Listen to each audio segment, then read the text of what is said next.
Some noise for 21 Pilots!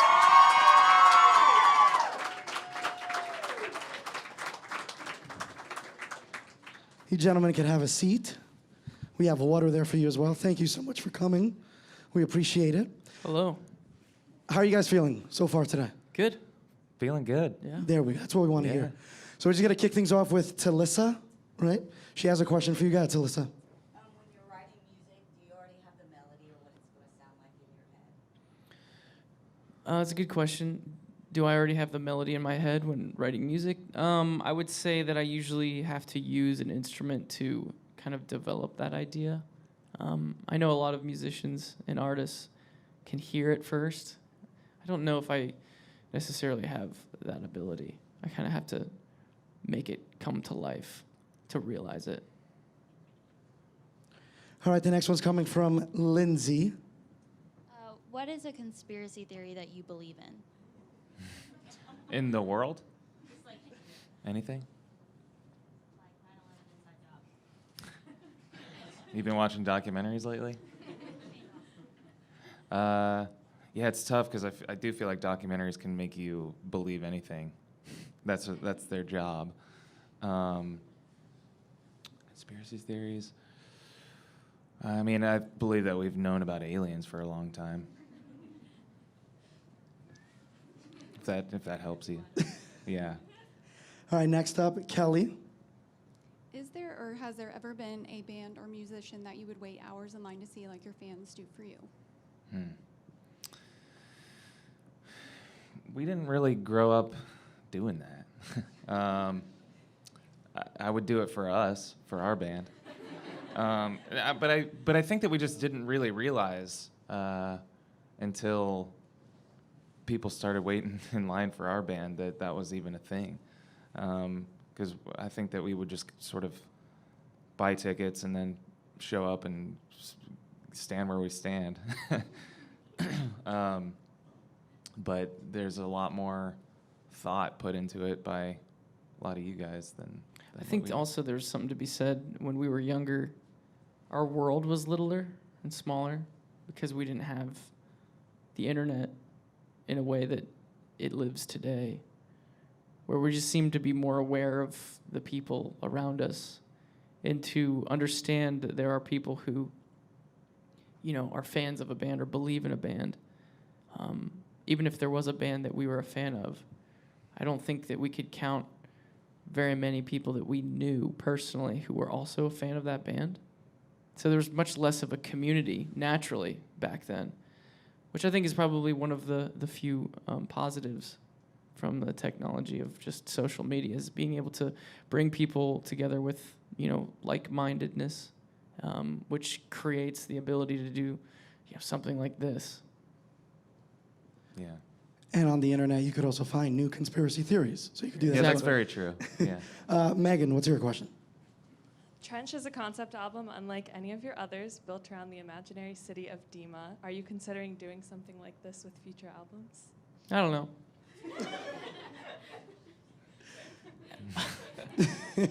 We have another Megan.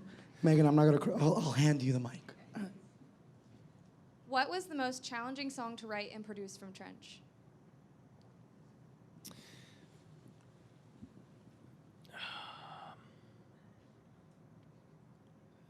Maybe it was the song Bandito for me. It was actually one of the oldest songs on the record, meaning that the idea was around for a while. And there was all these parts and all these things we were trying to say, trying to communicate inside the song. And that one was the hardest to crack the code, whether it was sonically cracking that code or just the right production to ramp up into some sort of drop, but not really a drop. It just, I don't know, it was hard to articulate exactly what we wanted to accomplish. And so it was a lot of searching, a lot of kind of experimenting and trying different things. And then we finally kind of landed on it. And it was one of the last songs that we finished, even though it was one of the first songs to be written.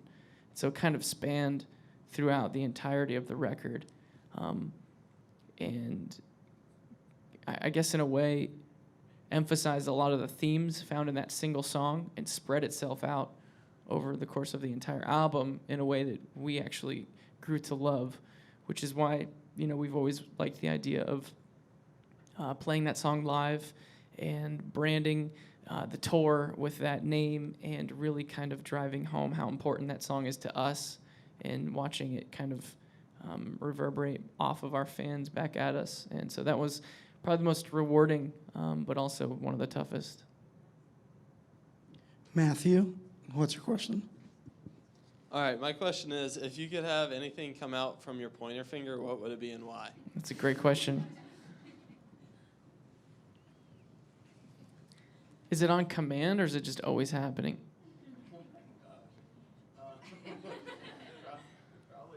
On command? That changes everything. Yeah. Slim Jims?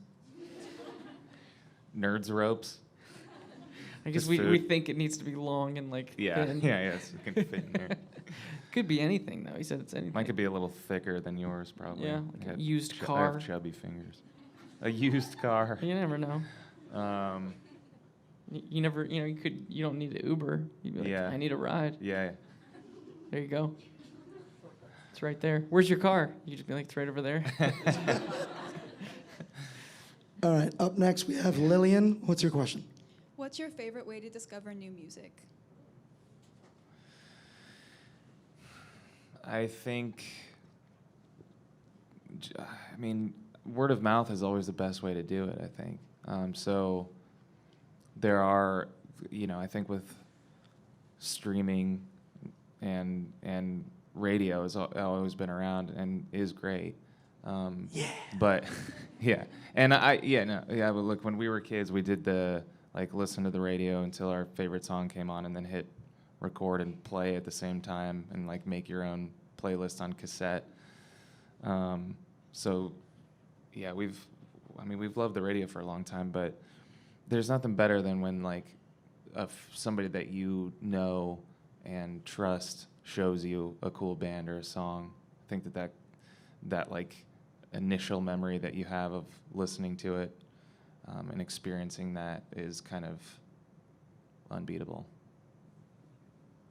Sarah, I'm just going to give you the mic. Do you believe in Bigfoot?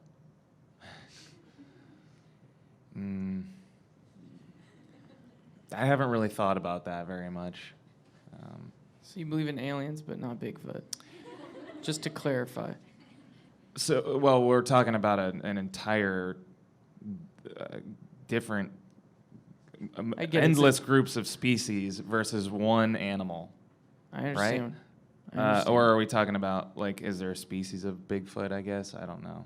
Big feet. If it's like stuff like Loch Ness monster and Bigfoot, this lore has been around for so long that I feel like they're probably just dead now. Unless like part of the lore is that they live forever and don't get noticed. So yeah, I do. All right, Brenna. What was your favorite Halloween costume you ever wore?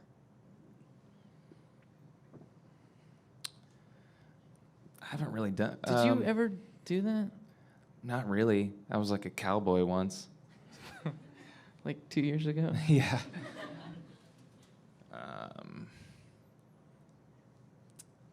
I think the closest that I've really been is when we started this band, and then we went in Halloween costume stores to just like find, you know, that hoodie, and so he wore it. He bought that day, the skeleton hoodie, and I bought a gorilla costume. And we played in those live, and then I quickly realized that he was right. And I went and returned the gorilla costume. They didn't want it back. It smelled way different than when I first bought it. And I went with the skeleton. Yeah. So that's my favorite Halloween costume. Chris. What is your earliest memory related to music or otherwise? Wow. Well, some people say that it's proven that you can hear music like while you're in the womb. So I remember my parents arguing. Well, it's not really musical, but Man. I'd say a lot of my musical, when I hear certain songs that take me way back, it's usually a soundtrack for an old video game. Because you spend so many hours playing a video game, especially when you're younger, and I don't know, it's just this epic trying to overcome something that you can't figure out, and then you finally do. And it's obviously like very exciting when you do that. But then as you get older and you look back at those games or even those moments, you realize that that's not that big of a deal. But the feeling of how important that moment was is forever tied to whatever song was playing while you did it. And so my brother and I will send each other, songs of old video games that we used to play, and it'll just shoot us right back to how amazing that moment felt. So yeah, I guess like Donkey Kong Country and Super Mario and stuff on Super Nintendo. Those types of songs. Yeah, those were so good. Ashley. What's your morning routine while you're on tour? Well, it's, I guess, technically afternoon, usually when we wake up on tour. No, it's not true. We get up at 6 a.m. and jog. Yeah. Yeah, I mean, schedules do shift on tour, though. Like, we don't eat dinner until, like, 12:30 at night. So it's hard to, like, get off stage and go to bed. Like, off stage into a bed. Can you imagine?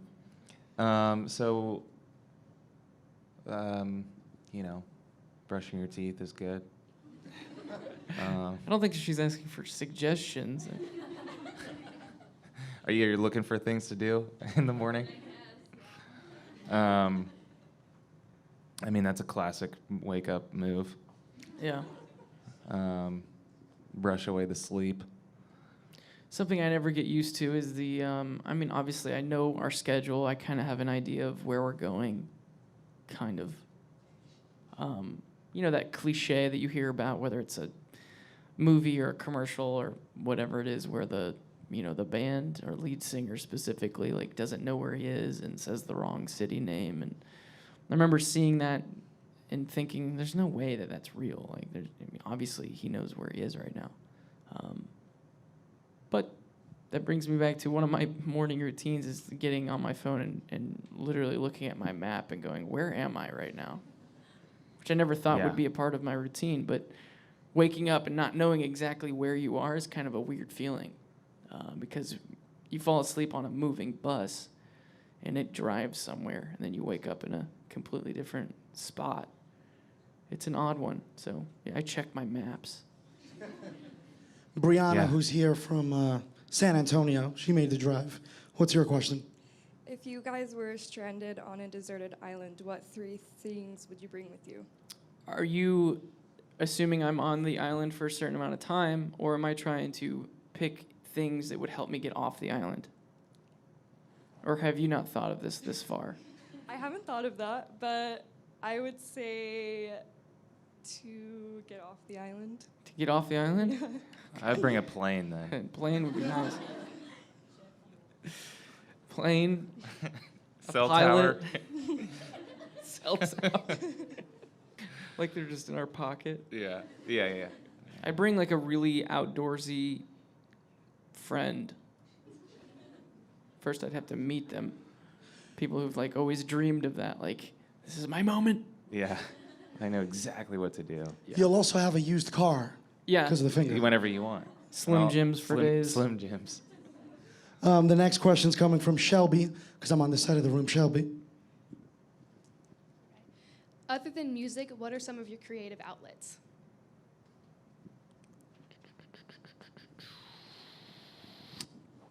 Like coloring.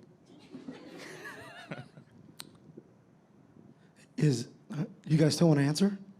I don't know. We're gonna make this awkward for you.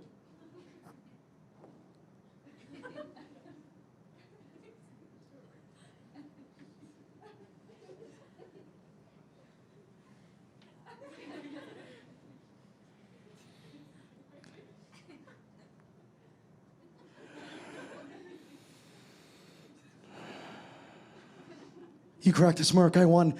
Dina, is that your name? Dina? All right. You're stuck in IKEA during a zombie apocalypse. What's your next move? IKEA. I guess you could just stay there, right? Yeah, stay in IKEA. Lock the doors.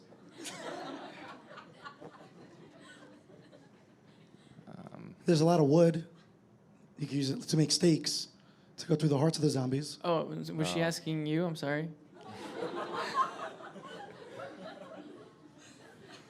1-1. I would use him as bait. The last question is from Brenna. Do you find yourself becoming more or less like your parents when you're getting older? Definitely more. Yeah, that's a good question. It's a weird feeling. It makes me wonder if I've always been like my parents, or if I'm like just realizing it. But I definitely we've talked about this recently too. Yeah, it's Like, inevitable. Can't stop it. Yeah, and having siblings too. Like I see like my little brother's mannerisms. He does a lot of stuff that my dad does, and I'm like, do I do that too? And then I'm like, yeah, I do. It's so weird that you like can't get around it. As much as you try. But yeah, definitely more the older we get. Yeah, I think it's a balance. There's certain things that you take from your parents, or at least you've witnessed your parents do, that you, I guess, in a sense, want to actively not do. But the harder you try to change or do things differently than how you witnessed, you start to take other things that you didn't even realize existed. It's almost like there's always going to be the same amount of stuff you take from your parents. And whatever you focus on not taking is more stuff that you're going to take. Like whether it's a certain philosophy that you want to, change, you want to oppose your parents and how you were raised, then that's when you're going to start like leaning on a table exactly like your dad does. So it's just going to happen. So We're always getting more handsome, like as time goes on, and I realize it's just we're getting more and more like our dads. Very handsome dads. Just hot dudes. Yeah. So We have hot dads. we do. Cannot deny it. On that note, one more time, gentlemen, thank you so much for coming. Show some love for Josh and Tyler of 21 Pilots.